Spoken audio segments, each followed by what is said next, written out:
हम लोग 1 महीने के भीतर ही अगले कंस्ट्रक्शन के काम में लग जाएंगे, क्योंकि वह हमें रुकना नहीं है और लोगों की समर्पण की भावना उमड़ उमड़ करके बहुत आ रही है। लोग मानो सब कुछ लुटाने के लिए रामलला के पास आ रहे हैं।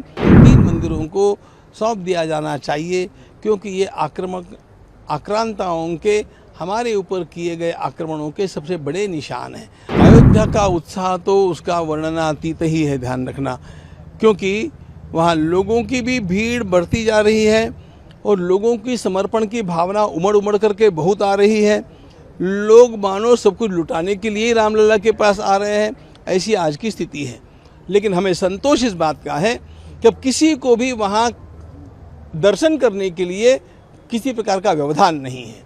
बहुत जल्दी अच्छी तरह से सुखद दर्शन सबको हो जाते हैं। बस केवल ठंड की बात है, वो तो प्राकृतिक बात है। उत्तर प्रदेश सरकार द्वारा काफ़ी व्यवस्था की गई है। अरे भैया, सच्ची बात बताऊं आपको, हमारा ट्रस्ट तो इतना सा छोटा सा है और यदि उत्तर प्रदेश सरकार का सहयोग नहीं होता तो हम कुछ भी नहीं कर पाते। निर्माण का कार्य ट्रस्ट ने किया है, लेकिन ये बाहर की व्यवस्थाओं का जो काम है ये उत्तर प्रदेश सरकार ने ही किया है। हम उनके आभारी हैं।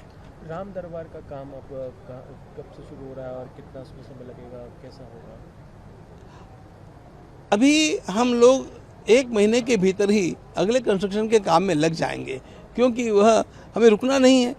लेकिन हम लोग, ऐसा है, देखो, एक विधान की बात बतलाता हूँ। भगवान की प्राण प्रतिष्ठा होने के बाद में 48 दिन तक वहाँ पर एक विशिष्ट प्रकार की पूजा होती है, जिसको मंडल पूजा कहते हैं। ये 48 दिन पूरे होने के बाद में हमारा कंस्ट्रक्शन फिर से आरंभ हो जाएगा। मुस्लिम पक्ष को आप कहेंगे कि 11वें अप्रैल को छोड़ दें और जो लड़ाई अब जो चल रही है कोर्ट में, वो सब? हमारी तो हाथ जोड़ करके प्रार्थना है कि इन 3 मंदिरों को सौंप दिया जाना चाहिए, क्योंकि ये आक्रांताओं के हमारे ऊपर किए गए आक्रमणों के सबसे बड़े निशान हैं और इसके कारण लोगों के अंतःकरण में, राष्ट्रीय समाज के अंतःकरण में बहुत वेदना है।